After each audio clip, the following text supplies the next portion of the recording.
Hi friends, Mindy here. Today I'm going to be setting up my journal to work through Facing Fear from Bythewell4God. If you've already seen the video, I'm also going to be working in a mini pocket size journaling Bible as well.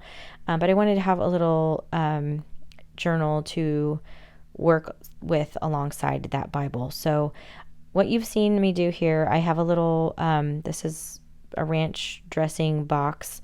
If you've watched my channel at all, you know that there's no box that is safe in my house from becoming a journal at some point. So I'm just using this, and then I flipped it to so that the images are on the inside, because I'm going to be covering this in the fabric that was left over from my Bible journal kit. So this is one of the ones that you could choose to cover the Bible with. And so I'm using some other bits and pieces that I have from other projects here. And I'm going to be using some heat and bond to use to adhere this fabric down. So I'm just trimming this down roughly to the size of the fabric that I have. Typically you would make sure that your fabric was larger than the heat and bond, but because I need really every square inch of this fabric, I am doing it the opposite way. So I have pulled in a piece of cardboard here, and I'm working on top of the cardboard on top of my nonstick craft mat. And I'm just going to line this up as best as I can. And it just takes a couple seconds to adhere this down. This is to the back side of the fabric.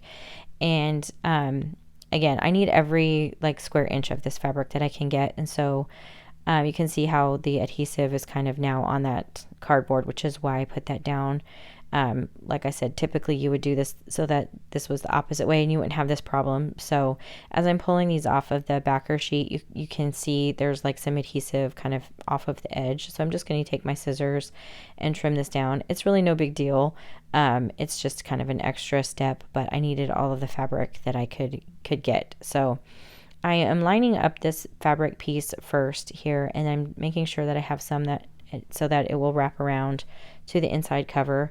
And I'm just holding that with one of these little clips. You could use a paper clip or a binder clip or whatever you have. I just find that doing this makes sure that I am going to have the spacing that I need. And then I'm going to take this little craft iron. You can use a regular iron if you have one.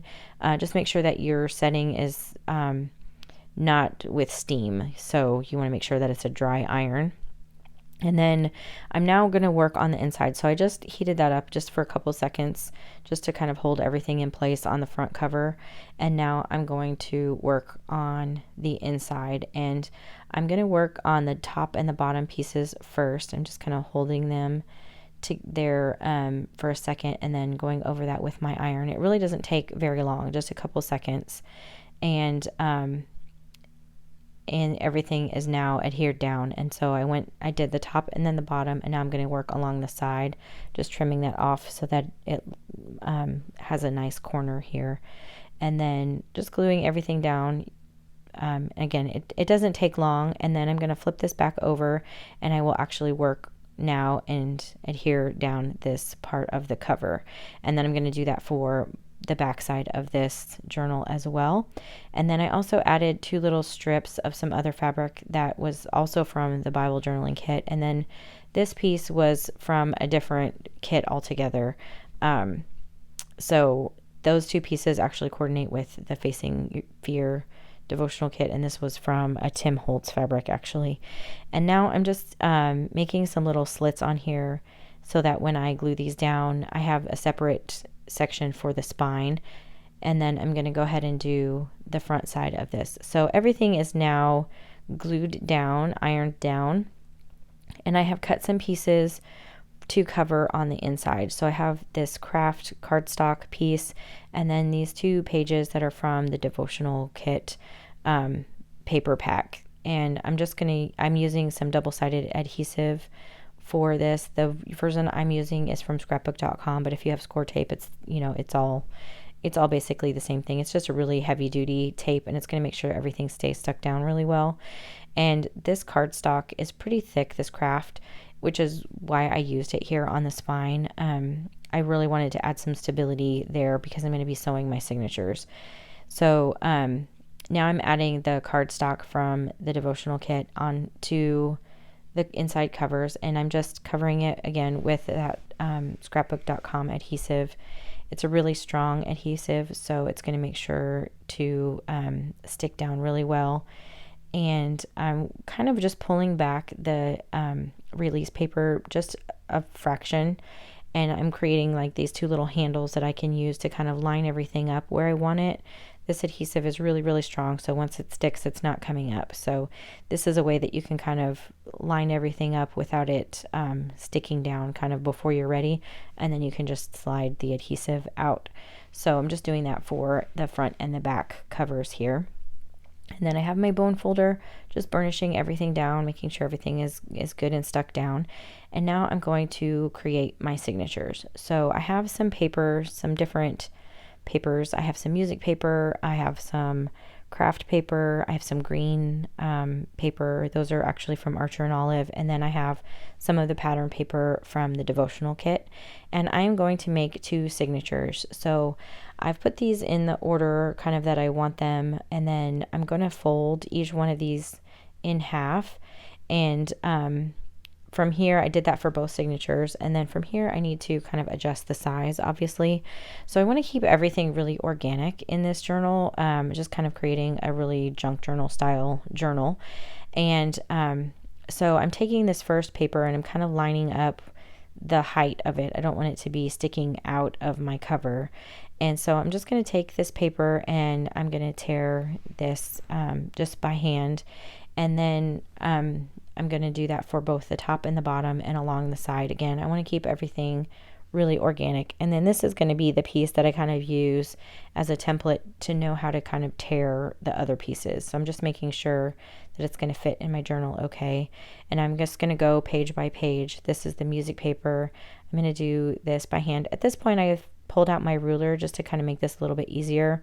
If you had a tearing ruler, you could do that too. Tearing ruler is one of those things that's on my wish list. I just haven't gotten around to getting one yet. If you have a decal edge trimmer, that would work. You could even use decorative edged scissors if you wanted to. I'm just, like I said, keeping everything really organic, so I'm just going to tear everything. And I'm using my ruler to help me do that. And different sizes, different widths, just keeping everything different. So I have both of my signatures now torn and down to the size that I want. And I went off camera and I made a grid pattern on the inside cover here so I would know where to poke my holes. Because I have 2 signatures, I really want to try to keep this as uniform as possible. So I just went through and marked the spots where I would need to make those holes on both the inside cover and each of the signatures. And now I am just punching the corresponding holes. I have a really heavy duty awl, so I can do all of this out in one kind of fell swoop. And there's not a whole lot of paper here anyway. So I'm using some waxed linen thread for my binding this time. I have it in kind of this dark brown color. And normally I would do like 2.5 lengths would be sufficient to bind this, but I went ahead and did these a little bit longer because I want some extra length. And I'm also starting from the outside so that my ending strings end up on the outside of my journal versus being on the inside of the signature. I just wanted that extra detail for this time. So if you don't know how to do a 3-hole pamphlet stitch, there are a lot of tutorials online. I have other videos on my channel where I'm doing this as well. But basically, you start in the center hole and then you go up to the top, back out to the outside, down to the bottom, and then back in. And just make sure that when you're coming in that last time back into the middle section that you don't split your thread. So that's the most important part when you're really doing this, so that you can tie it off, and you just want to make sure everything is nice and tight. Again, I've done this multiple times on my channel, and feel free to look to see those other videos for a better kind of process on how to do this. But because I'm just kind of going through here pretty quickly this time, and then I'm just making sure everything is nice and tight, and then tying a knot. And I'm going to leave these strings. You could do this in a bow if you wanted to. I just wanted to do the knot. I'm going to leave those strings hanging down here, and I will probably add some beads or something, and then I will trim those down a little bit later. But here's just a flip through of what these signatures look like now that everything is finished. And if you liked this video, I would appreciate it if you gave it a thumbs up. Subscribe to my channel if you haven't already. Here I'm just showing the little journaling Bible that I also covered today to work through this kit. If you have any questions, leave them down below. And until next time, bye-bye.